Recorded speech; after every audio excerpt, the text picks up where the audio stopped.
Hello friends, welcome to secret of சமையல். இன்றைக்கி நம்மளோட சேனலில் நாம் பார்க்க போகிறது சட்டுப்புட்டுன்னு செய்கிற மாதிரி ஒரு சூப்பரான தக்காளி குருமா. இட்லி, தோசை, பூரி, சப்பாத்தின்னு எல்லாத்துக்குமே செம்ம காம்போவாக இருக்கும் இந்த தக்காளி குருமா. சரி வாங்க, டிலே பண்ணாமல் வீடியோக்குள்ளே போயிடலாம். சூப்பரான தக்காளி குருமா எப்படி செய்யலான்னு பார்க்கலாம் வாங்க. இந்த தக்காளி குருமாக்கு நம்ம ஒரு மசாலா அரைச்சிக்க போகிறோம். அதுக்கு ஒரு 3 தக்காளியை இந்த மாதிரி ரஃபாக சாப் பண்ணி வச்சுருக்கேன். ஒரு 2 பச்சை மிளகாய், ஒரு 1/4 முடி தேங்காவை துருவி வச்சுருக்கேன்.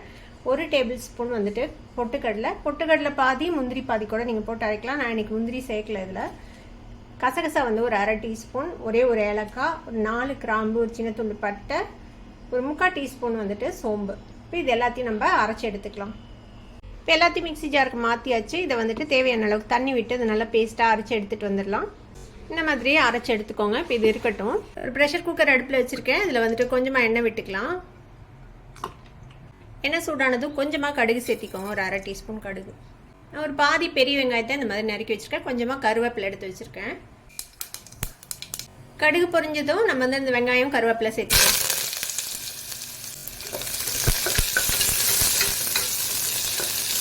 இந்த வெங்காயம் லேசாக செவந்து வதங்கட்டும். வெங்காயம் லேசாக செவந்ததும் 1 டீஸ்பூன் அளவுக்கு இஞ்சி பூண்டு விழுது சேர்த்திக்கலாம். இஞ்சி பூண்டு விழுதையும் நல்லா வதக்கி விடுங்க.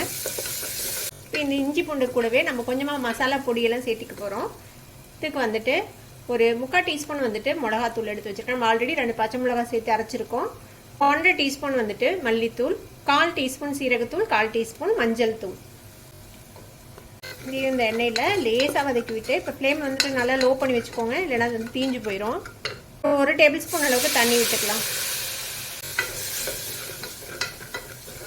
இஞ்சி பூண்டு விழுது, இந்த மசாலா பொடிகள் எல்லாமே பச்சை வாசனை போக நல்லா வதங்கணும். ஒரு நிமிஷம் இந்த மாதிரி வதக்கி விட்டுக்கலாம். தேவைப்பட்டால் இன்னும் கொஞ்சம் கூட தண்ணி சேர்த்திக்கோங்க. இப்போ நல்லா ஒரு நிமிஷம் வதக்கி விட்டுருப்போம். இப்போ இந்த ஸ்டேஜில் மறைச்சி வச்சுருக்கிறோம்ல இந்த தக்காளி தேங்காயெல்லாம் போட்டு அதை ஊற்றிக்கலாம்.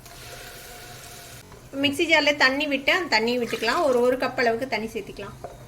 நம்ம பொட்டுக்கடலை, தேங்காய், கசகசானை எல்லாம் சேர்த்திருக்கிறோம். எல்லாமே கொஞ்சம் திக் பண்ணுற பொருட்கள் தான்.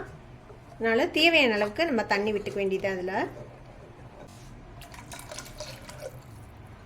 இந்த குருமாக்கு தேவையான அளவுக்கு உப்பு சேர்த்திக்கலாம். இப்போ குக்கரை மூடி நம்ம இதை ஒரு 2லேருந்து 3 விசில் விட போகிறோம். இப்போ இது வேகட்டும். ஒரு 3 விசில் வெயிட் பண்ணலாம். அதுக்கப்புறம் நம்ம எப்படி இருக்குதுன்னு பார்க்கலாம். இப்போ 3 விசில் விட்டு ஆஃப் பண்ணியாச்சு. நம்ம ஓப்பன் பண்ணி பார்ப்போம். பாருங்கள், நம்மளோட தக்காளி குருமா சூப்பராக ரெடி ஆகிடுச்சு. ரொம்ப ஈஸியாக நம்ம ரெடி பண்ணிட்டோம். நான் இன்னைக்கு கொஞ்சம் தண்ணியாக தான் வச்சுருக்கிறேன். உங்களுக்கு கன்சிஸ்டன்சி எப்படி வேணுமோ நீங்கள் அந்த மாதிரி வச்சுக்கலாம். இப்போ இதுக்கு மேலே நம்ம கொஞ்சமாக கொத்தமல்லி தழை தூவிடலாம்.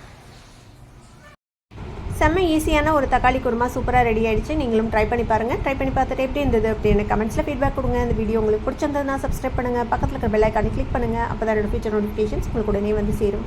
லைக் பண்ணுங்கள், ஷேர் பண்ணுங்கள். தேங்க்யூ ஃபார் வாட்சிங் this video viewers. Bye bye.